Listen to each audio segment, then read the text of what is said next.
Samajwadi party के मुखिया अखिलेश यादव ने पार्टी की 62 सदस्यीय राष्ट्रीय कार्यकारिणी की घोषणा गत रविवार को कर दी है। समाजवादी पार्टी का मुख्य जोर समाज के पिछड़े, अति पिछड़े और अनुसूचित जाति के लोगों को साधने पर रहा है।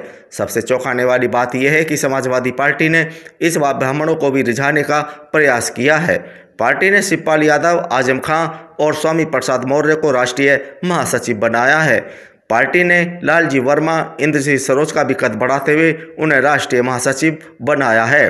चौंकाने वाली बात यह भी है कि पार्टी ने जातिगत समीकरण साधते हुए अपने प्रमुख प्रतिद्वंदी भारतीय जनता पार्टी और बहुजन समाज पार्टी को भी सख्ते में डाल दिया है। समाजवादी पार्टी की नई कार्यकारिणी पर नजर दौड़ाएं तो स्पष्ट होता है कि पार्टी इस बार लोकसभा और नगर निकाय चुनाव में कोई कोर कसर छोड़ना नहीं चाहती है। पार्टी ने नई कार्यकारिणी से अपने पुराने वोट बैंक को साधने की कोशिश करते हुए अपने मुख्य प्रतिद्वंदी भाजपा और बसपा के वोट बैंक में भी सेंध लगाने का प्रयास किया है।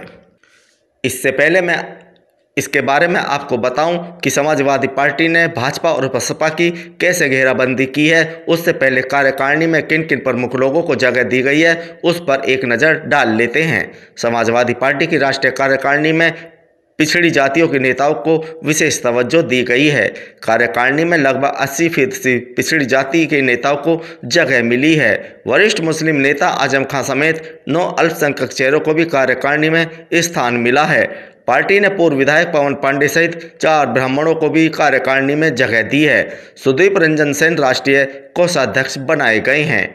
राष्ट्रीय सचिव बनने वालों में डॉक्टर मधु गुप्ता, कमाल अख्तर, दयाराम पाल, राजेंद्र चौधरी, रक्ष वर्मा मिश्रा, जावेद आब्दी, रमेश प्रजापति, PN चौहान, आकिल मुर्तजा, अखिलेश कटियार, रामाश्री विश्वकर्मा, तारकेश्वर मिश्रा, हाजी इरफान अंसारी, राजा रामपाल, त्रिभुवन दत्त, वीरपाल यादव और राम मूर्ति वर्मा शामिल हैं।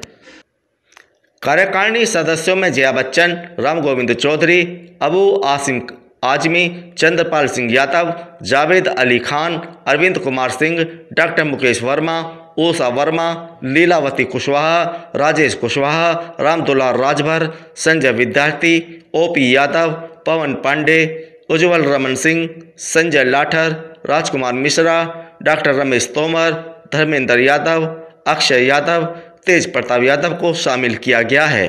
वहीं विशेष आमंत्रित सदस्यों में अल्ताफ अंसारी, किसान सिंह सेंथवार, व्यास जिगोड़ और मौलाना इकबाल कादरी शामिल हैं।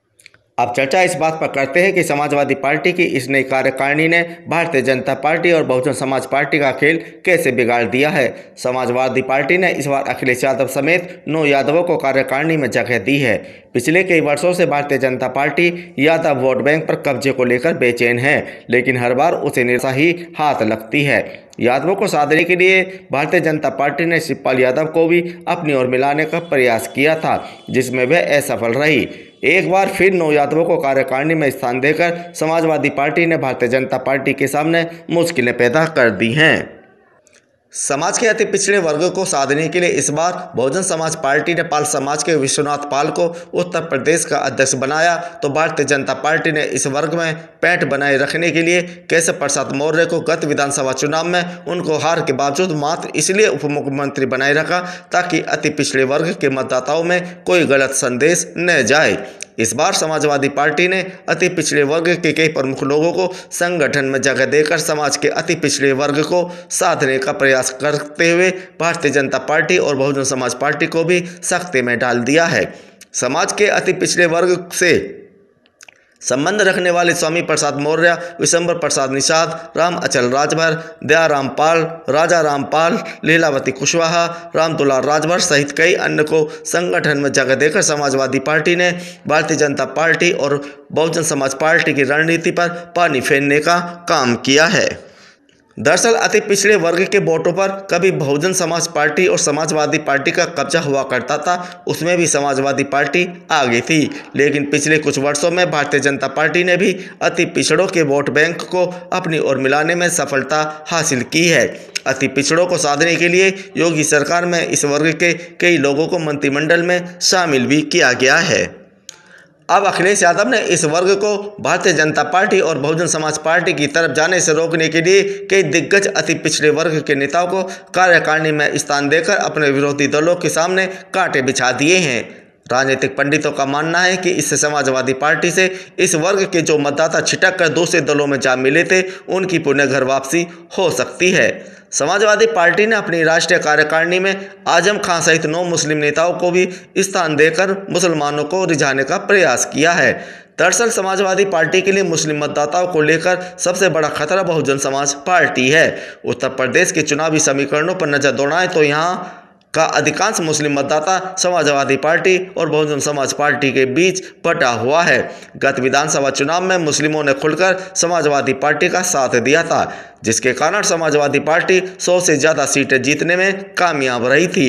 वहीं इस चुनाव में रुझान होने का सबसे बड़ा खामियाजा बहुजन समाज पार्टी को उठाना पड़ा था, जिसके कारण बसपा का मात्र एक ही विधायक चुनकर विधानसभा में प्रवेश कर सका। समाज के अनुसूचित जाति और अनुसूचित जनजाति वर्ग के मतदाताओं को भी लुभाने में समाजवादी पार्टी पीछे नहीं रही है। पिछले 2 लोकसभा और उत्तर प्रदेश विधानसभा के चुनाव परिणाम इस ओर इशारा कर रहे हैं कि बहुजन समाज पार्टी का सबसे मजबूत वोट बैंक कहे जाने वाला दलित मतदाता अब धीरे धीरे बसपा से दूरी बना रहा है। ऐसे में भारतीय जनता पार्टी और समाजवादी पार्टी में इस वोट बैंक को अपनी ओर आकर्षित करने की होड़ मची है। इस वर्ग के कई दिग्गज नेताओं को समाजवादी पार्टी ने राष्ट्रीय कार्यकारिणी में जगह देकर भाजपा और बसपा दोनों के ही खेमों में हलचल मचा रखी है। यह भी इस विषय को लेकर जब भारतीय जनता पार्टी और बहुजन समाज पार्टी के कई वरिष्ठ नेताओं से बातचीत की गई तो उन्होंने इस दावे को सिरे से नकार दिया कि समाजवादी पार्टी की नई कार्यकारिणी से उनके वोट बैंक पर कोई असर पड़ रहा है। साथ ही उन्होंने अपनी अपनी पार्टियों के और मजबूत होने का दावा किया। अब देखना यह दिलचस्प होगा कि समाजवादी पार्टी की यह नई कार्यकारिणी अपनी पार्टी को कितनी मजबूती देगी।